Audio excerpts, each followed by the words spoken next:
Hello, my dear friends and students. Myself, Arvind Thakur, Director HDB Classes Coaching Hazaribagh. Friends and students, मैं फिर आपके सामने हूँ एक नया वीडियो लेकर के. ऐसे कई दिनों से मैं वीडियो नहीं बनाया था, कुछ था प्रॉब्लम.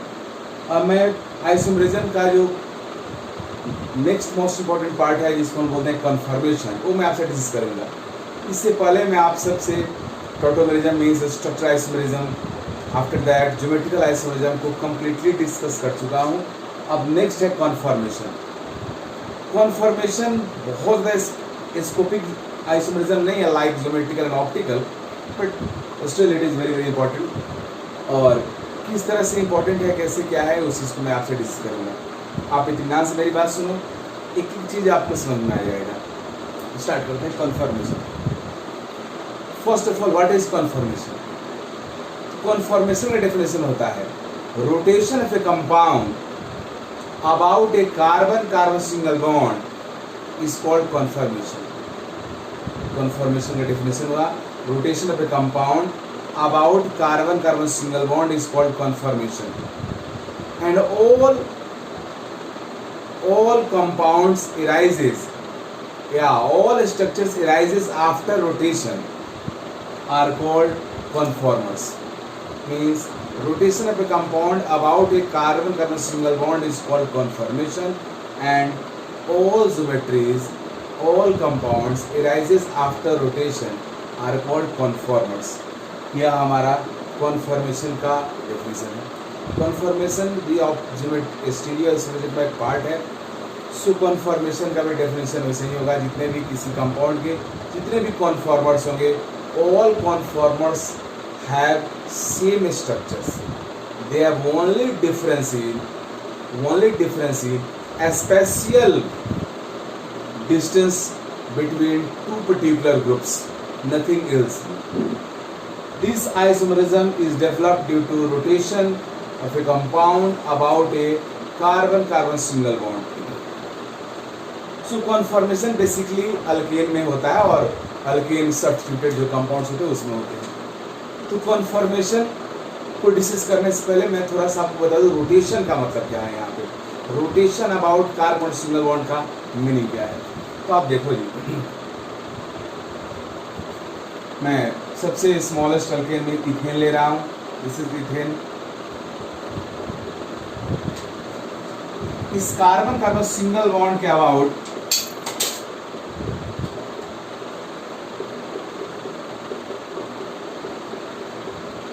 ये मोलिक्यूल रोटेट हो सकता है.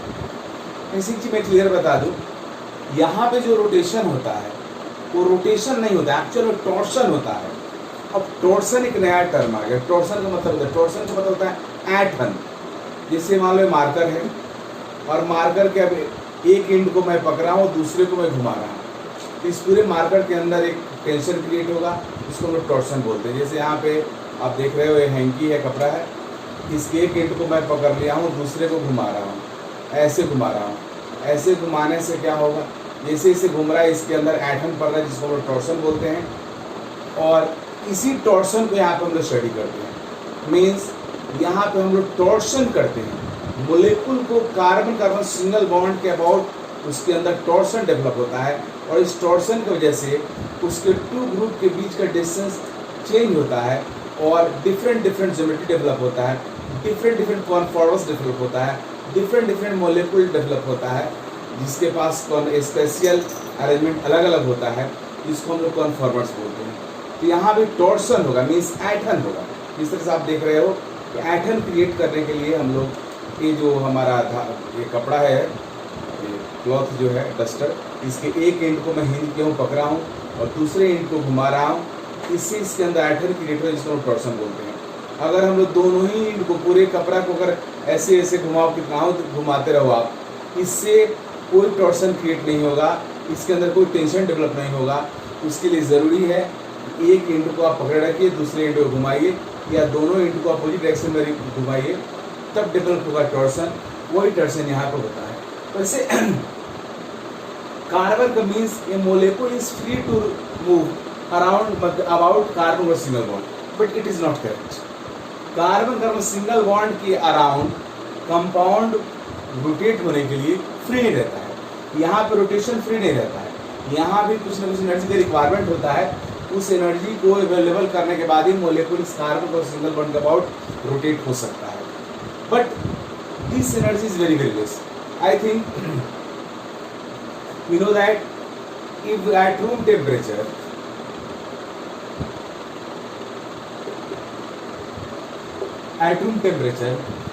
every substance had thermal energy, and that thermal energy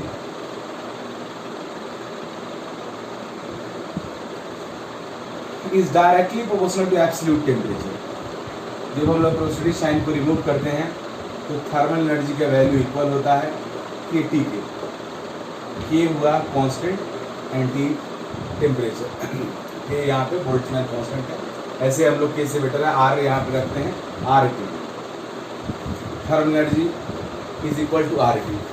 अगर आप RT का वैल्यू देखोगे thermal energy at room temperature, तो R का वैल्यू केल्विन में लेंगे 0.2 के अप्रॉक्स होता है केल्विन में। कैलोरी पर मोल पर केल्विन R का वैल्यू। टेम्परेचर रूम टेम्परेचर पे ऐसे रूम टेम्परेचर पे टेम्परेचर 298 केल्विन होता है, बट अप्रॉक्सीमेटली इसको अगर आप 300 केल्विन के आसपास ले लो यहाँ पे, इसको मल्टीप्लाई करोगे तो कितना हो जाएगा, ये मीन्स 8.6 हो जाएगा आपका 60 कैलोरी हो जाएगा। इसको आप लिख सकते हो 0.6 किलो कैलोरी, इस तरह से आप लिख सकते हो। तो आप थर्मल एनर्जी 0.6 किलो कैलोरी होता है, आप पर मोल इसको लिख सकते हो। और 2 किलो कैलोरी के आसपास रहता है सिंगल बॉन्ड के अबाउट मोलिक्यूल को रोटेट होने की एनर्जी का रिक्वायरमेंट। इसको हम बोलते हैं rotation barrier. Means carbon single bond के अबाउट भी मोलिक्यूल को रोटेट होने के लिए कुछ न कुछ एनर्जी का रिक्वायरमेंट होता है, तभी रोटेशन हो सकता है। आपको पता है कि रोटेशन में टॉर्सन भी फ्री नहीं हो सकता है। जब किसी मोलिक्यूल के अंदर आयतन और टॉर्सन क्रिएट करते हो तो आप खुद फोर्स लगाते हो, और उस फोर्स की वजह से उसमें टॉर्सन और आयतन क्रिएट होता है। इसलिए यहाँ भी मोलिक्यूल को रोटेट होने के लिए कार्बन सिंगल बॉन्ड के अबाउट एक मिनिमम एनर्जी का रिक्वायरमेंट होता है, and that energy is called rotation barrier.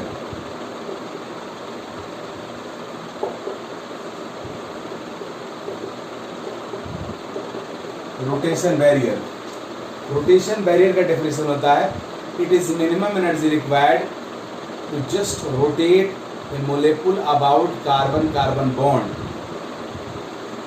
Basically alkane के केस में सिंगल बॉन्ड के अबाउट जो कार्बन सिंगल बॉन्ड के अबाउट रोटेशन के लिए एनर्जी का रिक्वायरमेंट होता है वो 2 किलो कैलोरी के आसपास होता है, जो कम होती है, जिसको जो थर्मली अचीवेबल रहता है।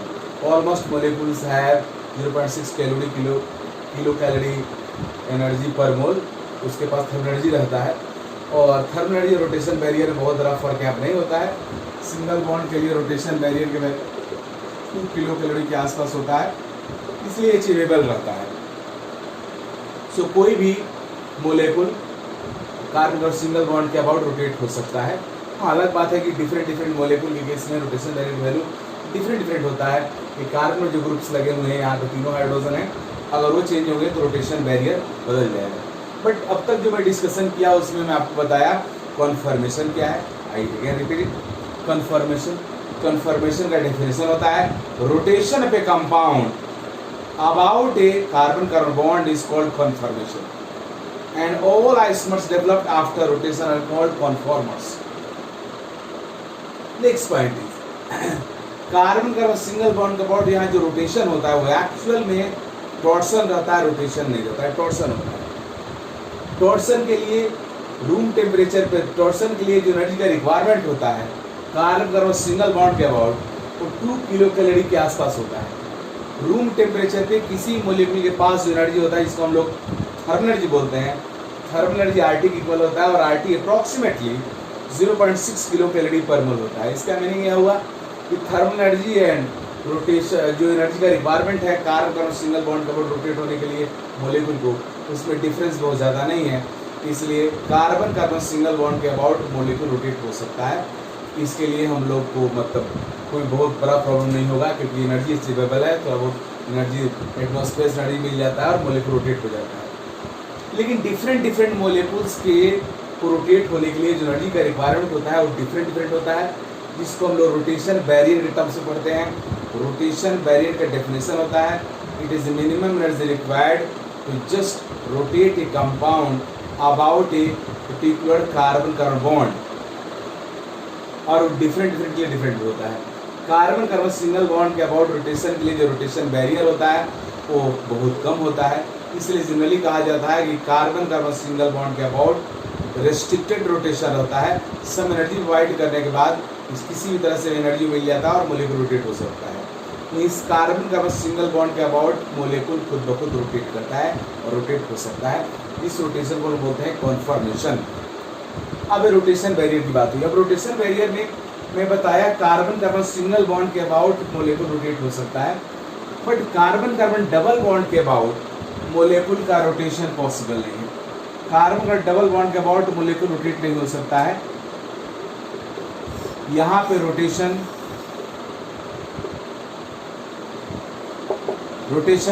यहाँ पे फ्रोजन रहता है, मीन्स यहाँ पे रोटेशन पॉसिबल नहीं है।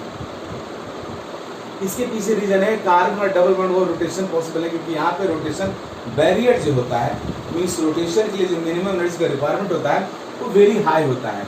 Rotation barrier about carbon carbon double bond is approx 16 kilo calorie पर मोल टू 20 किलो कैलोरी पर मोल के लगभग होता है अप्रॉक्स। इतना ज़्यादा एनर्जी, हाई एनर्जी होने की वजह से हमारा मोलिक्यूल कार्बन का डबल बॉन्ड के अबाउट रोटेट नहीं हो सकता है। So we generally we call rotation about carbon का डबल बॉन्ड इज फ्रोजन। यहाँ पे रोटेशन फ्रोजन रहता है, मीन्स फ्रीज कर दिया जाता है, रोटेशन पॉसिबल यहाँ पे नहीं।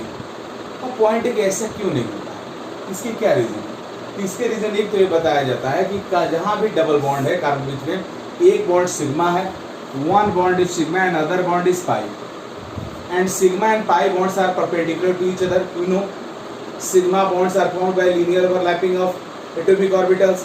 Sigma bond horizontal है and pi bonds are formed by lateral overlapping of atomic orbitals. तो pi bond lateral overlapping से फॉर्म हुआ है, sigma bond linear से।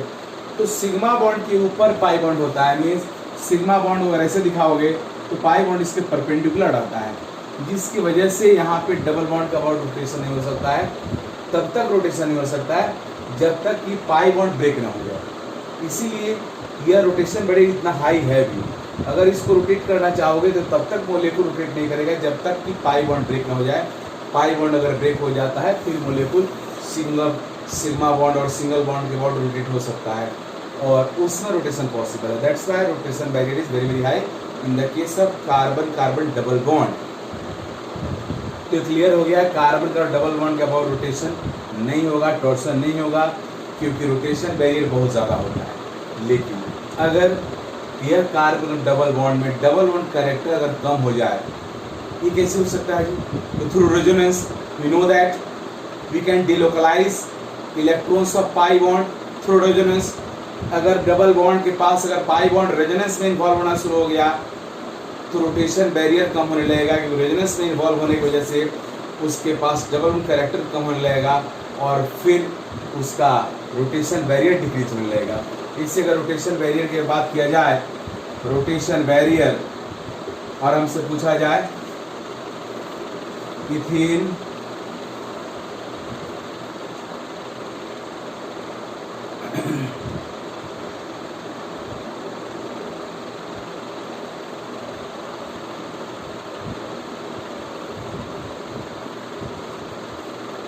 कि रोटेशन बैरियर किसका ज़्यादा होगा, तो डेफिनेटली रोटेशन बैरियर हमारा फर्स्ट का ज़्यादा होगा। इसके पीछे रीज़न ये है कि यहाँ पे हाइपर कन्जुगेशन होता है और हाइपर कन्जुगेशन की वजह से यहाँ पे डबल बॉन्ड कैरेक्टर कम होता है, एयर इलेक्ट्रॉन भी डिलोकलाइज हो जाता है और इस डिलोकलाइजेशन की वजह से यहाँ डबल बॉन्ड कैरेक्टर कम होता है।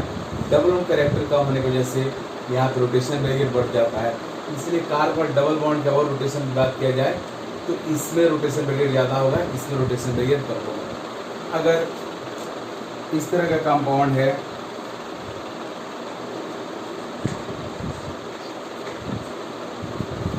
तो यहाँ पे रोटेशन बढ़िया डेफिनेटली इसमें ज़्यादा होगा, क्योंकि यहाँ पे पीएच से डबल बॉन्ड रेजोनेंस करेगा, रेजोनेंस करने की वजह से यहाँ पे डबल बॉन्ड के बदले सिंगल बॉन्ड करेक्टर आ जाएगा, और सिंगल बॉन्ड करेक्टर आने की वजह से यहाँ पे रोटेशन के चांस बढ़ जाएगा, और इस तरह से रोटेशन बैरियर यहाँ पे ज़्यादा होगा, इसमें रोटेशन बैरियर कम होगा।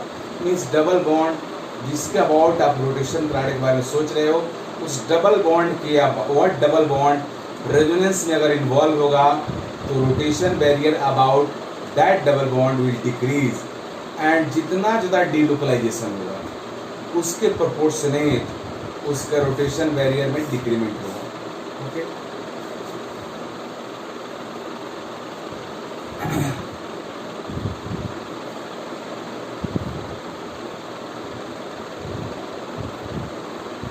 अब मैं कन्फर्मेशन को थोड़ा सा और डिटेल में बता दूंगा। देखो जी,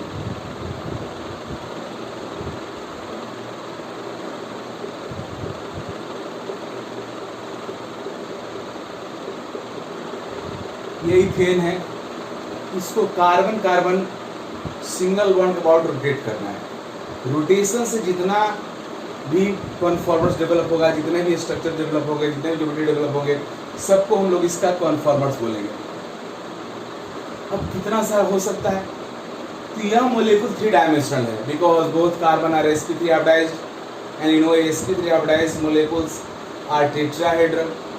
सो ये 3 डायमेंशनल मोलेक्युल है, इसको 2 डायमेंशनल बोर्ड पे इसका रोटेशन पॉसिबल नहीं है और हम लोग को विजुअलाइज नहीं होगा।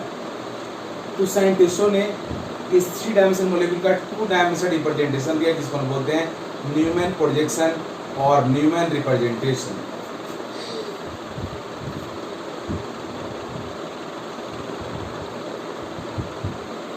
न्यूमैन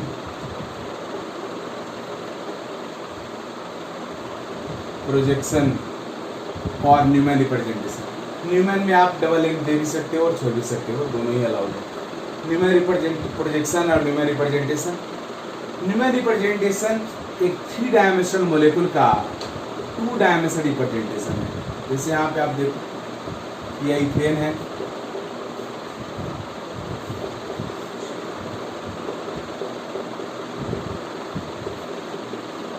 इस इथेन का न्यूमैन प्रोजेक्शन फॉर्मूला राइट करना है। न्यूमैन प्रोजेक्शन फॉर्मूला राइट करने का रोल यह होता है, हाँ, सबसे पहली बात, न्यूमैन प्रोजेक्शन फॉर्मूला उसी मोलेक्युल का हो सकता है। इस न्यूमैन प्रोजेक्शन में उसी मोलेक्युल का आप रिप्रेजेंट कर सकते हो जिसके पास एटलीस्ट 1 कार्बन का बॉन्ड हो, because we represent a 3 dimensional molecule into 2 dimensional planar form along a particular carbon carbon bond. So molecule must have at least 1 carbon bond. Otherwise, we can't represent a molecule in Newman projection formula. Like means methane को हम लोग represent नहीं कर सकते हैं, but ethane को कर सकते हैं। मीथेन के पास 1 कार्बन बॉन्ड है। अब रिप्रेजेंट करने का क्या तरीका है, इसको देखो, यहाँ पे न्यूमैन की आंखें हैं, न्यूमैन की आंखें इस मोलेक्युल को इस कार्बन कार्बन सिंगल बॉन्ड के हम देख रही है। अब जो देख रही है उसी को रिप्रेजेंट कर रहे हैं, वही रिप्रेजेंटेशन है। न्यूमैन बोलते हैं कि जो दिखता है उसे दिखाओ, जो छुपता है उसे छुपाओ। This is the way to represent a molecule in the Newman projection formula. Means जो दिखता है उसे दिखाओ, जो छुपता है उसे छुपाओ। जैसे मान लो आप देखो, ये मार्कर है, अगर आप उधर से देखोगे तो क्या दिखेगा, मार्कर का ये पार्ट दिखेगा, बट ये पार्ट जो इसका बैक वाला है वो हाइड हो जाएगा, वो नहीं दिखेगा। लेकिन इस मार्कर के पास जो ये उंगली में रखा हूँ, ये उंगली भी दिखेगा, ये उंगली भी दिखेगा। मीन्स एक कार्बन मीन्स ये पॉइंट सी पॉइंट हाइड हो जाएगा, ये नहीं दिखेगा। बट इस पॉइंट पर ग्रुप लगा हुआ है और इस पॉइंट पर ग्रुप लगा हुआ है, तो दोनों ग्रुप को दिखेगा, दोनों ग्रुप आपको दिखेगा। मीन्स यह कार्बन आपका दिखेगा, ये कार्बन हाइड हो जाएगा। तो जो दिख रहा है उसको दिखाएंगे। इस कार्बन को मैं दिखा रहा हूँ, ये कार्बन यह है, दिस कार्बन 3 ग्रुप्स 1 2 3, तो 3 बॉन्ड में दिखा दिया। ये तीनों बॉन्ड हाइड्रोजन से कनेक्टेड है, तीनों पे हाइड्रोजन लगा दिया। अब एक कार्बन का एक बॉन्ड इस कार्बन से है जो अंदर है। अब इसको मैं तीनों बॉन्ड को एक दूसरे से 120 डिग्री एंगल पे रिप्रेजेंट किया। ऐसा क्यों? क्योंकि कार्बन के पास 3 बॉन्ड है, तीनों बॉन्ड एक ही प्लेन में है। तो एक प्लेन में हमारा एक पॉइंट पे 360 एंगल बनता है। अगर तीनों ग्रुप को, तीनों बॉन्ड को इक्वली डिस्टेंट करते हो तो वह एंगल 120 डिग्री होगा। मीन्स 120 डिग्री एंगल पे हम लोगों ने तीनों बॉन्ड को रिप्रेजेंट कर दिया।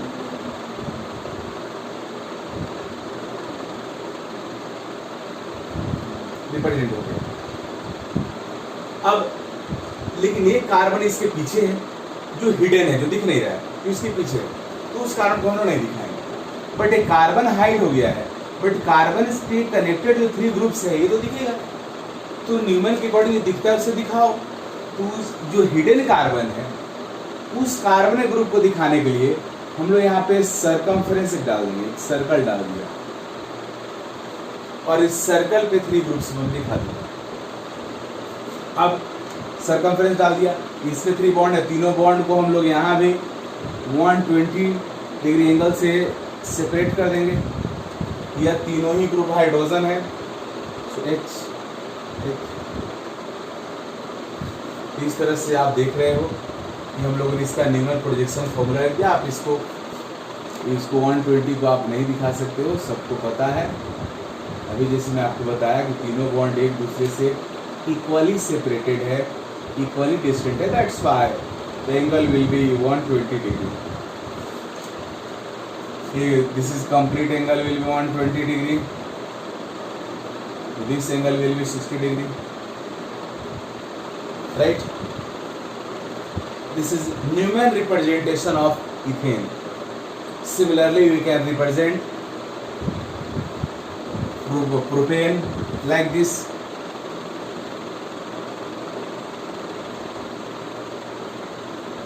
इसको न्यूमन फॉर्मूला में रिप्रेजेंट करना है। यहाँ पे रिप्रेजेंट करने के लिए आपको किसी एक कार्बन बॉन्ड के लॉन्ग मॉलिक्यूल को देखना होगा। Here both carbon bonds are identical, so you can represent this propane about this bond और about this bond as you like. So मैं इस बॉन्ड के अबाउट इसको रिप्रेजेंट कर रहा हूँ, इसकी तरह से मैं इसे इसको दिखा दूँ। इस कार्बन पे 2 हाइड्रोजन है एंड 1 ग्रुप इज CH3। इस बॉन्ड को मैं दिखा रहा हूँ, दिस कार्बन है 3 हाइड्रोजन। अब यहाँ पे न्यूमन की आंखें हैं, वो इस मॉलिक्यूल को देख रही है। इस प्रोपेन को न्यूमन की आंखें इस कार्बन बॉन्ड के लॉन्ग देख रही है। So this carbon will be seen and this carbon will be hidden. जो दिखता है उसे दिखाओ, तो दिखा दिया। इस कार्बन पे 3 हाइड्रोजन लगा हुआ है, 3 हाइड्रोजन कनेक्ट कर दिया। जो हिडन कार्बन है यह, इस कार्बन को तो हम लोग नहीं दिखाएंगे क्योंकि ये दिख नहीं रहा है, बट इस पे लगे हुए 3 ग्रुप्स को रिप्रेजेंट करना होगा। For this we put a circumference on this. Groups of this carbon will be also separated by 120 degree angle and you can put any group at any place. CH3 का ही CH3 रख सकते हो और 2 position पे आप hydrogen रख दो। So this is Newman representation of propane. तो आई थिंक आप सबको इस समझ में आ गया होगा कि कैसे न्यूमन प्रोजेक्शन फॉर्मूला में रिप्रेजेंट करते हैं। फिर से मैं एक बार बोल दे रहा हूँ, Newman projection of representation or Newman projection formula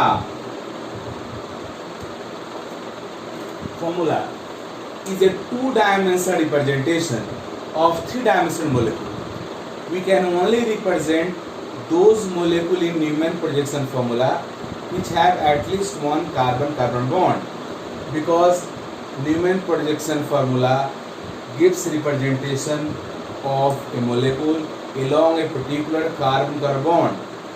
इस रिप्रेजेंटेशन में रिप्रेजेंट करने के लिए मोलेक्यूल को हम लोग किसी एक कार्बन-कार्बन बॉन्ड के लॉन्ग देखते हैं। न्यूमन प्रोजेक्शन फॉर्मूला को रिप्रेजेंट करने का एक सिंपल तरीका मैं याद किया हूँ, जो मैं आपको बता रहा हूँ। मेरे अकॉर्डिंग जो दिखता है उसे दिखाओ, जो छुपता है उसे छुपाओ। मीन्स इस कार्बन-कार्बन बॉन्ड के लॉन्ग जो मोलेक्यूल को आप देखोगे तो डेफिनेटली यह कार्बन दिखेगा और एक कार्बन हाइड हो जाएगा, क्योंकि दोनों सेम लाइन पे है।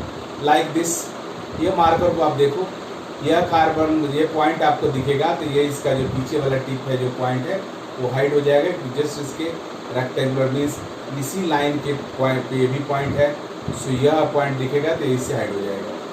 तो इस कार्बन को मैंने दिखाया इस पॉइंट से, बट इस कार्बन को नहीं दिखाया। इस कार्बन में जो 3 ग्रुप्स लगे हुए हैं उस तीनों को रिप्रेजेंट करने के लिए मैं इस कार्बन से 3 बॉन्ड रिप्रेजेंट किया और तीनों बॉन्ड को एक दूसरे से इक्वली सेपरेट किया हूँ। और इक्वली सेपरेट करने का मीनिंग हुआ, एक प्लेन में 3 बॉन्ड को इक्वली सेपरेट करके राइट करने का मीनिंग हुआ इनके बीच का एंगल 120 डिग्री होगा। अब इस कार्बन में 3 हाइड्रोजन लगे हुए, 3 हाइड्रोजन को मैंने पुट कर दिया। जो हिडन कार्बन है वो तो नहीं दिख रहा है, सो मैंने इसे यहाँ पे शो नहीं किया, बट इसके जो 3 ग्रुप्स लगे हुए तो दिखेंगे।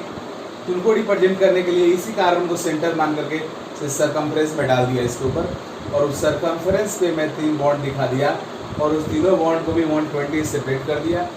और उस तीनों बॉन्ड पे इस कार्बन में जो 3 ग्रुप्स लगे हुए हैं उसको मैंने ट्रांसफर कर दिया, मैं पुट कर दिया। इस कार्बन पे भी तीनों हाइड्रोजन ही है, तो तीनों हाइड्रोजन को मैं पुट कर दिया। तो this is the numeric representation of ethane. Now propane, propane को भी हम लोग कर सकते हैं। प्रोपेन के पास 2 कार्बन का बॉन्ड है, बट बोथ कार्बन का bonds are identical, so you can choose any one. तो इसको मैं चूज किया। अब इधर इस साइड से न्यूमन की आंखें इसको देख रही है, तो यह कार्बन दिखेगा, ये कार्बन हाइड हो जाएगा। जो कार्बन दिख रहा है उस पर 3 हाइड्रोजन लगे हुए हैं, जो कार्बन हिडन है उस पर 2 हाइड्रोजन एक C3 लगा हुआ है, इसलिए जो कार्बन सीन है उसको रिप्रेजेंट मैं कर दिया। उसके तीनों ग्रुप्स को तीनों बॉन्ड पे मैं दिखा दिया 3 हाइड्रोजन। जो हिडन कार्बन है उसके ग्रुप्स को दिखाने के लिए मैं सरकमफ्रेंस डाल दिया, उस सरकमफ्रेंस पे 2 हाइड्रोजन एक C3 में दिखा दिया, और इस तरह से यह प्रोपेन का न्यूमेरिक रिप्रेजेंटेशन हुआ। Now I am going to represent normal butane in Newman formula.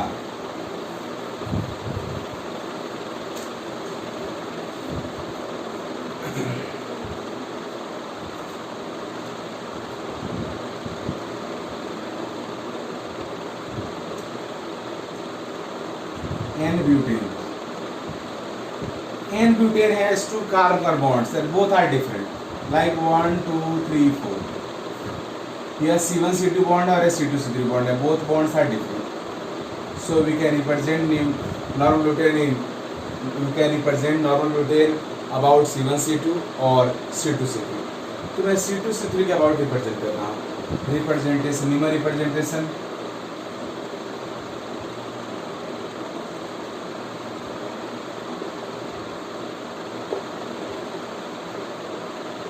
N-butane about C2C3 bond। चलिए पहले C2C3 बॉन्ड के अबाउट तो यह बॉन्ड हुआ, ये कार्बन में 2 हाइड्रोजन लगे हुए हैं, एक C3 लगा हुआ है, लगा दिया। इस कार्बन में 2 हाइड्रोजन कनेक्टेड है, 1 C3 लगा हुआ है, लगा दिया। अब ये C2C3 बॉन्ड हो गया। अब इसके अबाउट मुझे इसका न्यूमेरिक रिप्रेजेंटेशन करना है, तो इसके लिए मैं यहाँ पे दिखा रहा हूँ। न्यूमन की आंखें, न्यूमन की आंखें देख रही है, यह कार्बन दिखेगा, ये हिडन हो जाएगा। सो रूल के मुताबिक जो दिखता है उसे दिखाओ, सो दिखा दिया। इस कार्बन में 2 हाइड्रोजन एक C3 लगा हुआ है, आप कहीं भी C3 कहीं भी हाइड्रोजन लगा सकते हो। सो यहाँ मैंने हाइड्रोजन लगाया, यहाँ हाइड्रोजन, यहाँ C3, और इस दोनों पोजीशन में मैंने हाइड्रोजन लगाया। आप कहीं भी C3 लगा सकते थे, आप यहाँ भी लगा सकते थे, आप यहाँ भी लगा सकते थे। अब जो हिडन कार्बन है उसके ग्रुप्स को दिखाने के लिए इस कार्बन को सेंटर मान के सरकमफ्रेंस हम लोगों ने डाल दिया। इस कार्बन में 2 हाइड्रोजन और एक C3 है, उसको रिप्रेजेंट करने के लिए सरकमफ्रेंस में 3 बॉन्ड को रिप्रेजेंट कर दिया, जो 120 डिग्री एंगल सेपरेटेड है। यहाँ पे इस तीनों ही बॉन्ड पे कहीं भी किसी को रख सकते हो। तो यहाँ हाइड्रोजन रखा, यहाँ हाइड्रोजन रखा, यहाँ मैंने C3 रख दिया। तो इस तरह से आप देख रहे हो ये नॉर्मल ब्यूटेन का न्यूमेरिक रिप्रेजेंटेशन है। कोई स्टूडेंट कहीं भी मीन्स C3 को आप यहाँ भी रख सकते थे, आप इसको यहाँ भी रख सकते हैं, यूज वो भी होगा और ये भी है इसका न्यूमेरिक रिप्रेजेंटेशन। तो आप देख रहे हो इस तरह से हम लोग नॉर्मल ब्यूटेन को रिप्रेजेंट कर दिया। आप किसी भी कंपाउंड को कार्बन का सिंगल बॉन्ड के अबाउट रिप्रेजेंट कर सकते हो न्यूमेरिक रिप्रेजेंटेशन में। न्यूमेरिक रिप्रेजेंटेशन बहुत ज़रूरी है आपको रोटेशन समझने के लिए और रोटामर्स जिसको हम बोलते हैं, कॉन्फॉर्मर्स जो होता है इसको रोटामर्स भी बोलते हैं, उसको समझने के लिए किसी कंपाउंड को। अब मैं आपको कन्फॉर्मर्स समझाने जा रहा हूँ कि कैसे कोई मोलेकुल के अंदर रोटेशन होता है, टॉर्शन होता है, जिसकी वजह से डिफरेंट मोलेकुल ज्योमेट्री डेवलप होता है, जिसकी वजह से डिफरेंट कंपाउंड डेवलप होता है, इसमें डिफरेंट आइसोमर डेवलप होता है, वो मैं आपको समझाने जा रहा हूँ। और इस चीज़ को समझाने के लिए मैं नॉर्मल डिटेल लूँगा, लेकिन उससे पहले मैं आपको बता दूँ, अब किसी भी कंपाउंड का कितना कॉन्फॉर्मर्स हो सकता है। अभी मैं आपको बताया हूँ, जब जितने भी डिस्कशन अब तक हुआ उसका मैं नोटसेल बता दूँ, जो सारांश जो यह है कि conformation carbon carbon single bond के अबाउट रोटेशन को कॉन्फॉर्मेशन बोलते हैं। इस रोटेशन के ड्यूरिंग टॉर्सन डेवलप होता है, torsional rotation, more clear and more correct. Rotation की वजह से जितने भी आइसोमर डेवलप होते हैं सबको हम लोग कॉन्फॉर्मर्स बोलते हैं। Conformation is the part of stereoisomerism, so conformers are also stereoisomers. But is interesting point is that कि आप किसी मोलेक्यूल को कार्बन और सिंगल बॉन्ड के अबाउट रोटेट करते हो तो कितना कॉन्फॉर्मर्स डेवलप हो सकता है, तो कॉन्फॉर्मर्स कितना डेवलप हो सकता है इस बात को समझो। जैसे मान लो, देखो इस कार्बन पे ग्रुप लगा हुआ है और इस कार्बन पे ग्रुप लगा हुआ है। अभी दोनों ही ग्रुप एक दूसरे के काफ़ी करीब है, नियरेस्ट है। दोनों ग्रुप के बीच का एंगल मिनिमम है, मीन 0 है, because both are parallel to each other.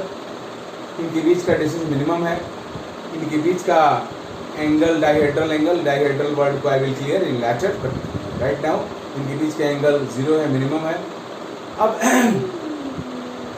इनके बीच का repulsive force, steric hindrance maximum. अब वर्ड्स देखिएगा, अब इसको मैंने 1 डिग्री से रोटेट किया। अभी मैं बोला हूँ कि टॉर्सनल रोटेशन यहाँ पे होता है। Here torsional rotation is occurred and torsional rotation is only developed by rotation of both part of molecules in opposite direction. Either you can hinge one part or fix one part, another part will rotate. So torsion will also be developed in this such type. अब यहाँ पे मैं इस part को fix कर दिया हूँ, इसको रोटेट कर रहा हूँ। अब मैं ऐसे रोटेट किया, अब इनके बीच का डिस्टेंस बदल गया, पहले से डिस्टेंस अलग हो गया, इनके बीच के स्तर स्टेरिक हिंड्रेंस बदल गया, तो ये अलग कन्फॉर्मर हो गया। मीन्स किसी मोलेकुल को जितने डिफरेंट एंगल से आप रोटेट कर सकते हो उतना डिफरेंट कन्फॉर्मर्स और रोटामर्स प्रोड्यूस होता है। अब पॉइंट यह होता है किसी कंपाउंड को कितने डिफरेंट एंगल से रोटेट कर सकते हो। We can rotate a compound through infinite ways like this. जैसे मान लो मैं 1 डिग्री से रोटेट किया, 1.1, 1.2, 1.3, 1.4, 1, इस तरह से कितने डिग्री से हम रोटेट कर सकते हैं। कोई बोलेगा नहीं 30 से करेंगे, फिर 31, 32, 33, कोई बोलेगा 60 से करेंगे, 61। इस तरह से आप किसी मोलेकुल को कार्बन कार्बन सिंगल बॉन्ड के अबाउट इनफाइनाइट रेंज से रोटेट कर सकते हो। सो किसी भी कंपाउंड का जो कॉन्फॉर्मेशन शो करता है उसके पॉसिबल कॉन्फॉर्मर्स का नंबर इनफाइनाइट होगा। Means we can rotate any compound about carbon bond through infinite ways. So all molecules have theoretically infinite number of conformers.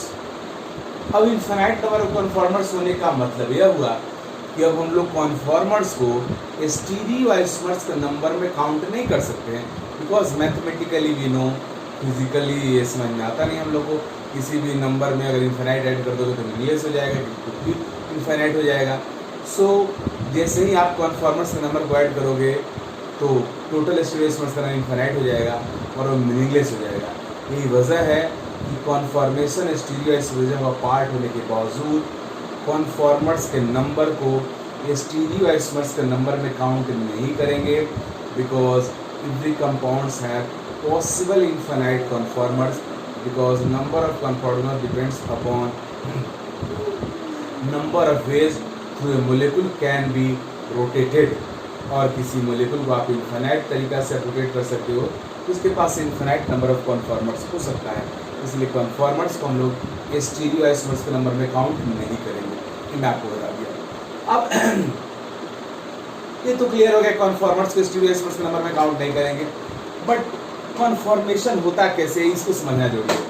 तो कन्फॉर्मेशंस को समझने के लिए मैं यहाँ पे नॉर्मल ब्यूटेन के कन्फॉर्मर्स को राइट करने जा रहा हूँ। नॉर्मल ब्यूटेन के कन्फॉर्मर्स को राइट करने जा रहा हूँ और उसी के हेल्प से मैं क्लियर करूँगा कि what is conformation and how could you write the conformers of the compound and we also discuss relative stability of conformers. चलिए नॉर्मल ब्यूटेन के कन्फॉर्मर्स को हम लोग स्टडी करने जा रहे हैं। अब मैं पहले ही बता चुका हूँ कि किसी कंपाउंड के कन्फॉर्मर्स को राइट करने के लिए उसको जिस एंगल से चाहे उस एंगल से आप रोटेट कर सकते हो, लेकिन मुझे आपको समझाना है कन्फॉर्मेशन क्या होता है। इसलिए मैं मॉलिक्यूल को उस एंगल से रोटेट करूँगा जिस एंगल से रोटेशन के बाद जो कन्फॉर्मर्स डेवलप हो वो विजुअलाइज हो। और ऐसा नहीं है, ये फैक्ट भी है, क्योंकि जो एंगल से मैं रोटेट करूँगा उसी एंगल से रोटेशन के बाद जो कन्फॉर्मर्स डेवलप होते हैं वही कन्फॉर्मर्स दुनिया का मोस्ट स्टेबल कन्फॉर्मर्स होते हैं नॉर्मल ब्यूटेन के। इसलिए हम लोग कन्फॉर्मेशन को डेवलप डिस्कस करने के लिए उसी एंगल से रोटेट करेंगे, लाइक दिस। ये नॉर्मल ब्यूटेन है,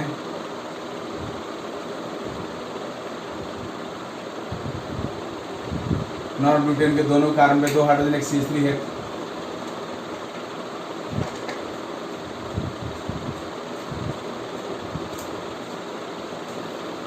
ये उसका एक कन्फॉर्मर है।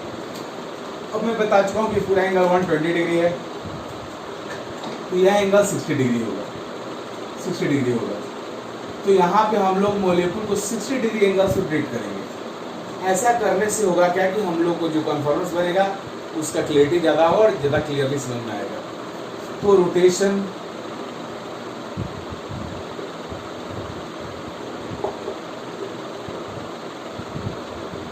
डिग्री क्लॉकवाइज डायरेक्शन में 60 डिग्री रोटेट। अरे यहाँ पे क्लॉकवाइज की बात नहीं है,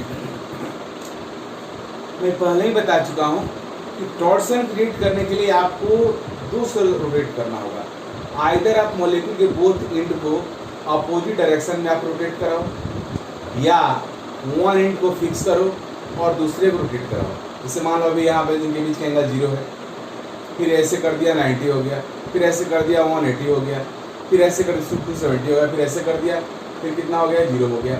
तो इस तरह से आप एक एंड को फिक्स करो, दूसरे एंड को घुमाओ, ऐसा भी तब भी टॉर्सन क्रिएट होगा। या बोथ एंड को अपोजिट डायरेक्शन रोटेट करो तब भी टॉर्सन क्रिएट होगा। यहाँ पे मैं वन एंड को फिक्स करूँगा, दूसरे एंड को यहाँ पर रोटेट कराऊंगा।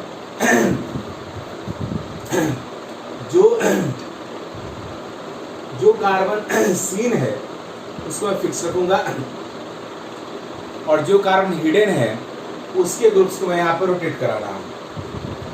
अब वर्ड्स देखिए, अब 60 डिग्री से रोटेशन हुआ, यह CH3 आ जाएगा यहाँ, H आ जाएगा यहाँ, यह चला जाएगा यहाँ।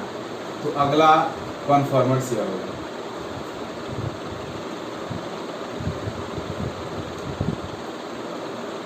जो कार्बन बाहर दिख रहा है उसके ग्रुप में कोई चेंज नहीं हो रहा, position of fixed as it is है, इसी रह गया। अब CH3 यहाँ आ गया, हाइड्रोजन यहाँ आ गया, ये हाइड्रोजन यहाँ आ गया, फर्स्ट सेकंड। इसको फिर 60 रोटेट किया गया। अब 60 डिग्री से रोटेशन होगा तो CH3 यहाँ आ जाएगा, ये हाइड्रोजन यहाँ आ जाएगा, ये हाइड्रोजन यहाँ आ जाएगा। तो अगला स्ट्रक्चर ये होगा।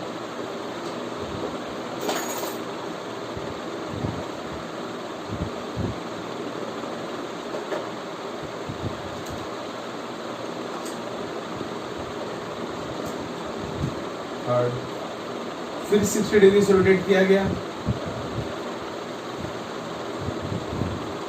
अब ये CH3 यहाँ आ जाएगा, ये हाइड्रोजन यहाँ, ये हाइड्रोजन यहाँ।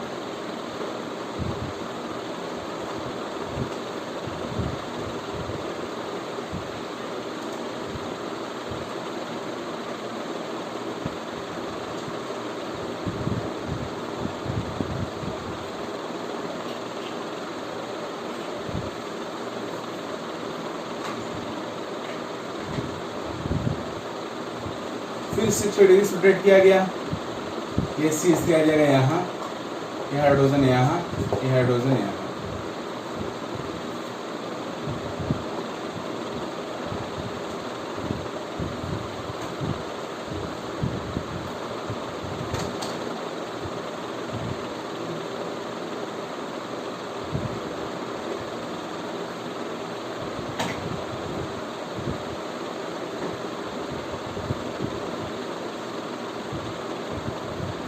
फिर 60 डिग्री से रोटेट किया गया, ये C3 यहाँ, ये हाइड्रोजन यहाँ, ये हाइड्रोजन यहाँ।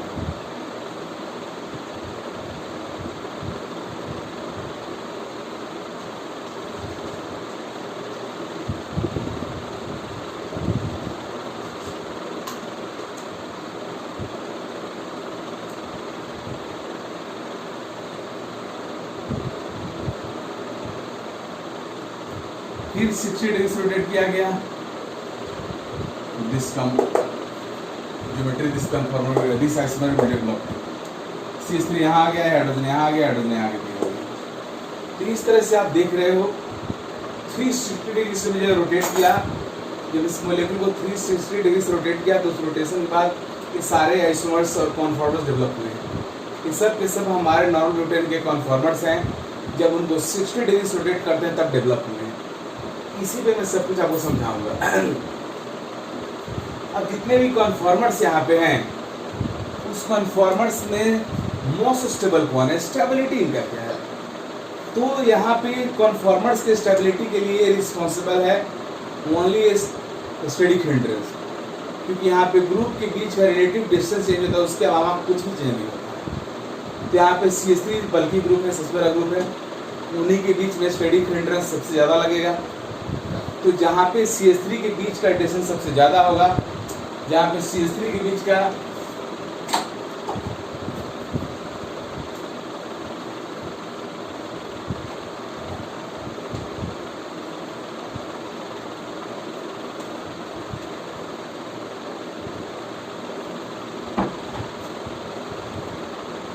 यहाँ पे CH3 के बीच का एंगल सबसे ज़्यादा होगा, वहाँ पे स्टैटिक हिंड्रेंस सबसे कम होगा। तो आप देखो यहाँ पे दोनों बल्कि ग्रुप के बीच के मीन्स CH3 के बीच के एंगल 180 डिग्री है, मीन्स इनके बीच का डिस्टेंस यहाँ पे सबसे ज़्यादा है, तो स्टैटिक हिंड्रेंस लिस्ट है, मीन्स यह मोस्ट स्टेबल होगा।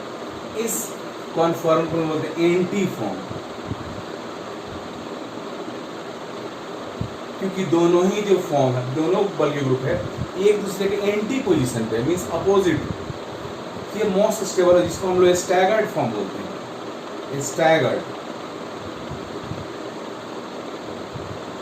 स्टैगर्ड का मतलब होता है मोस्ट स्टेबल,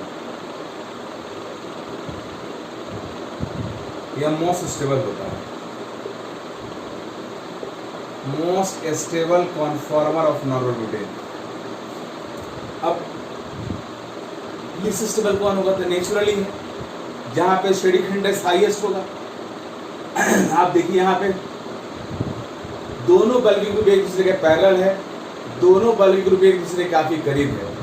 अब इनके बीच का एंगल यहाँ पे 0 है, इनके बीच का डिस्टेंस मिनिमम है, इनके बीच का स्टैटिक हिंड्रेंस मैक्सिमम है। यहाँ पे एक दोनों बल्कि ग्रुप एक दूसरे को ऐसा लग रहा है कवर अप कर रहा है, इसलिए इसको इक्लिप्स बोलते हैं। इसके इक्लिप्स का मतलब ग्रहण, जो सूर्य ग्रहण चंद्र ग्रहण आप सुनते हो ना, जिसको इक्लिप्स कहा जाता है, मीन्स जब मून अब सन को कवर करता है या अर्थ को कवर करता है, तो उस तरह से हम लोग बोलते हैं कि ये कवर कर लिया, इसकी वजह से एक ग्रुप दूसरे ग्रुप को कवर कर लिया, बहुत करीब आ गया, इसलिए इसको बोलते हैं इक्लिप्स फॉर्म।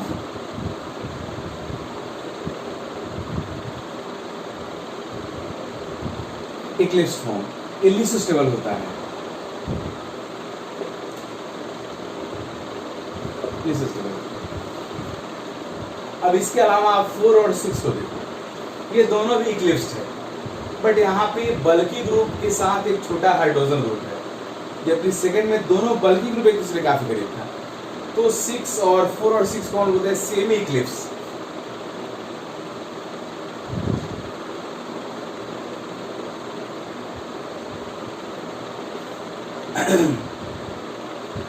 फर्स्ट और थर्ड दोनों एक ही जैसा है, दोनों में बल्कि ग्रुप के बीच के एंगल 60 डिग्री है। तो थर्ड और फर्स्ट कौन बोलते हैं, गॉच फॉर्म। एक गॉच वर्ड आया, गॉच, वॉच एक फ्रेंच वर्ड है जिसका मीनिंग होता है left to each other, means एक पले हुए दूसरे के लेफ्ट में है, इसलिए इसको हम लोग वॉच फॉर्म बोलते हैं। तो इनके रिलेटिव स्टेबिलिटी की अगर बात करोगे, स्टेबिलिटी तो मोस्ट स्टेबल होगा 5, उससे कम स्टेबल है वॉच फॉर्म। फर्स्ट और थर्ड दोनों वॉच है। उससे कम स्टेबल होगा हमारा 4 और 6, ये दोनों सेमी क्लिफ्ट है। और सबसे कम स्टेबल होगा सेकंड। ये हमारे नर्व ब्यूटेन कॉन्फॉर्मर। तो अब यहाँ पे ये जो एंगल है उसका, इस ये एंगल कौन बोलते हैं? Dihedral angle. Dihedral angle, dihedral angle का मीनिंग क्या होता है? या एंगल बिटवीन टू ग्रुप्स होता है, टू प्लेन्स होता है। Angle between two planes is called dihedral angles. अब यहाँ डाइहेड्रल एंगल्स को रिप्रेजेंट करने के लिए हम लोग 4 नंबर का 4 पॉइंट का इस्तेमाल करते हैं। जैसे मान लो ये वर्टिकल वाल है, ये हॉरिजॉन्टल वाल है, तो वर्टिकल वाल और हॉरिजॉन्टल वाल के बीच के जो एंगल 90 डिग्री होता है, ये डाइहेड्रल एंगल, वो 2 प्लेन के बीच का एंगल है। यहाँ पे आप देख रहे हो कार्बन है, इस पे एक CH3 हाइड्रोजन लगा हुआ है, एक ये प्लेन एयर है और दूसरा प्लेन इसके अंदर है जो भी कार्बनी है, और उस कार्बन पे तीनों ग्रुप लगा हुआ है, इसलिए इसको बोलते हैं डाइहेड्रल एंगल हुआ। डाइहेड्रल एंगल को रिप्रेजेंट करने के लिए 4 पॉइंट का रिक्वायरमेंट होता है। जैसे देखो यहाँ पे इस एंगल को रिप्रेजेंट करने के लिए CH3, ये कार्बन, हाइड्रोजन और एक अंदर वाला कार्बन, तो 4 पॉइंट हुआ, ये डाइहेड्रल एंगल होता है। अब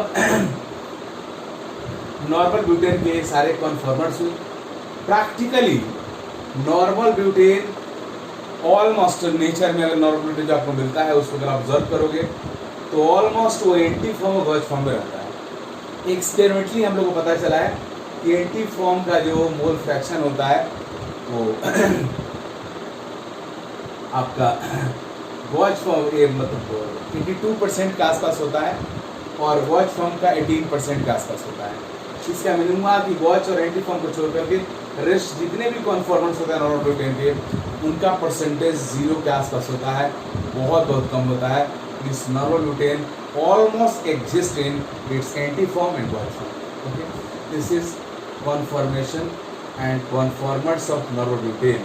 इसके अगले वीडियो में आपको बताऊंगा कि साइक्लिक कंपाउंड का साइक्लिक कंपाउंड का कन्फॉर्मेशन कैसे होगा, उसमें रोटेशन होगा कि नहीं, everything will be discussed.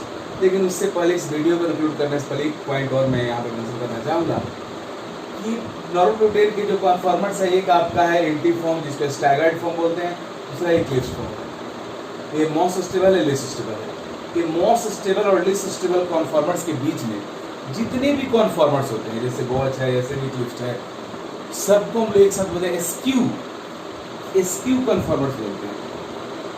Means conformers between most stable less stable are called skew conformers. तो इस तरह से कॉन्फॉर्मेशन हुआ नॉर्मल ब्यूटेन का। Okay, thank you. आप सब लोग को मैं रेगुलरली पर डे 1-2 वीडियो जारी करता रहूँगा। अब मैं अपना ऑनलाइन क्लासेस भी लॉन्च करने वाला हूँ, वो जल्द आपको इन्फॉर्म करूँगा। मैं इतना आपको प्रॉमिस करता हूँ कि जो भी वीडियो मैं पढ़ाऊँगा, जो भी वीडियो में लेक्चर दूँगा, उसको सीरियसली सुनोगे तो आपको कहीं प्रॉब्लम नहीं हो सकता है और फिर पूरी तरह से आपको सब कुछ क्लियर होगा अगर आप रेगुलरली सिस्टमेटिक वे में वीडियो मेरा सुनते हो। तो आप इस वीडियो को लाइक कीजिए, ज़्यादा से ज़्यादा लोगों को वायरल कीजिए, स्प्रेड कीजिए और सब्सक्राइब कीजिए, जिससे बहुत लोगों को फ़ायदा हो और मुझे भी इंकरेजमेंट मिले और आप ज़्यादा से ज़्यादा लोग को सुनिए। Okay, thank you.